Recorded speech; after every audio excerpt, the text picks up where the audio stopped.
Hi hello. ഇന്ന് ഞാനൊരു എന്താ പറയുക എള്ളിൻ്റെ ലഡ്ഡു ഉണ്ടാക്കാൻ പോവാണ്. ഇതിലേക്ക് ഇടുന്നു. ഇത്ര ഇടുക. ആദ്യം കുറച്ച് സാമ്പിൾ ഉണ്ടാക്കി നോക്കാം. നന്നായാൽ പിന്നെ ഉണ്ടാക്കിയാൽ മതിയല്ലോ. അപ്പോൾ എള്ള് ഇതിലേക്ക് ഇട്ടിട്ട് നന്നായിട്ട് വറുക്കുക.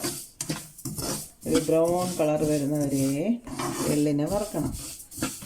അങ്ങനെ വറുത്തുകൊണ്ടിരിക്കുന്നു.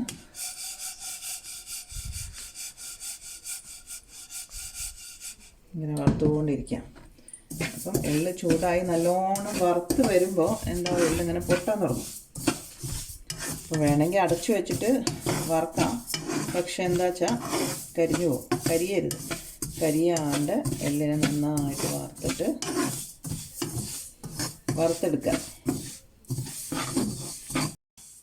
അത് ഓൾമോസ്റ്റ് ബ്രൗൺ ആയി കഴിഞ്ഞു. ഇനി ഇതിനെ എടുത്തിട്ട് ഒരു പ്ലേറ്റിലേക്ക് മാറ്റി വയ്ക്കാം.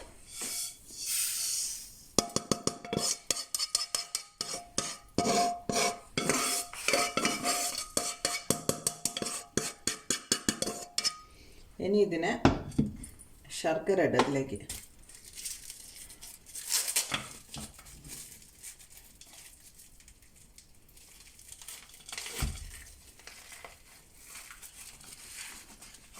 ഒരു കപ്പ് ശർക്കര അതിലേക്ക് ഇടാം.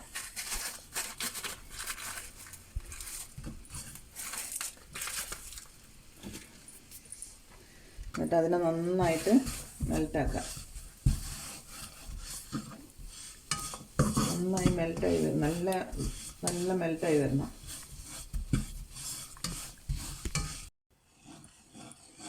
ഇത് നന്നായി മെൽറ്റായി കഴിഞ്ഞ് കഴിഞ്ഞാൽ അടുത്തൊരു വെള്ളത്തിൽ ഇത് വയ്ക്കുക. എന്തിന് ശർക്കരേനെ ഒന്ന് ഒട്ടിച്ച് നോക്കുക. അപ്പോൾ നന്നായിട്ട് ഇതാവുന്നുണ്ടെങ്കിൽ അതിനർത്ഥം മെൽറ്റായി എന്നാണ്. നന്നായിട്ട് മെൽറ്റായി കഴിഞ്ഞു. ഇത് മിക്സ് ചെയ്യുക. നന്നായിട്ട് ഗ്യാസ് ഓഫ് ചെയ്യുക.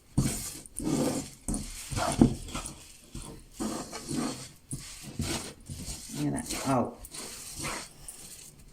ഗ്യാസ് ഓഫ് ചെയ്തിട്ടുണ്ട്. പക്ഷെ ഇത് ചൂടോട് തന്നെ പിടിക്കണം, അല്ലെങ്കിൽ ഇതായി പോകും.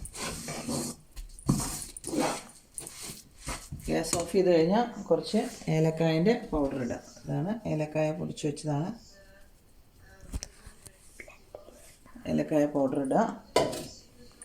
എന്നിട്ട് നന്നായിട്ട് ഇളക്കുക. ഗ്യാസ് ഓഫ് ചെയ്തിട്ട് വേണം ഇടാൻ. ഇത് ഇളം ചൂടോട് തന്നെ പിടിക്കണം, അല്ലെങ്കിൽ പിന്നെ ഇതാവില്ല.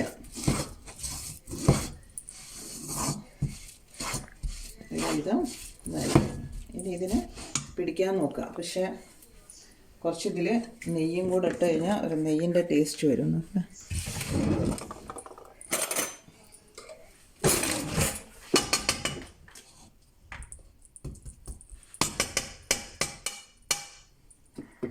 അതിലിത്തിരി നെയ്യും കൂടെ ഇട്ടിട്ടുണ്ട്.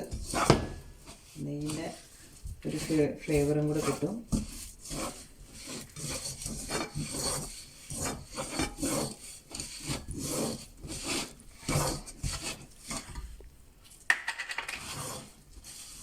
ഇത് പിടിക്കുക. ഓക്കെ, ഇതിങ്ങനെയായി വന്നിട്ടുണ്ട്. നമ്മളിങ്ങനെ കയ്യിൽ കുറച്ച് വെള്ളമാക്കുക. എന്നിട്ട് കുറച്ചെടുക്കുക. ഇത് പക്ഷെ ചൂടൊന്നും പോയിട്ടില്ല. ചൂടോടെയാണ് ഇതുള്ളത്. കൈ പൊള്ളാണ്ട് നോക്കുക. വയ്ക്കാം. ഓക്കെ,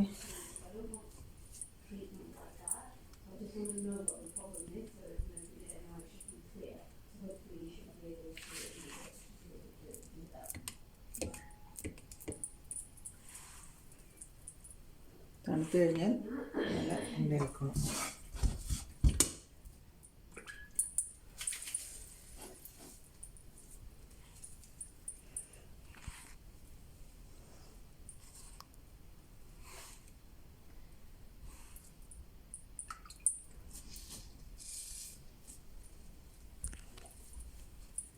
ഇങ്ങനെ ഉണ്ടാക്കിയിട്ട് വയ്ക്കാം.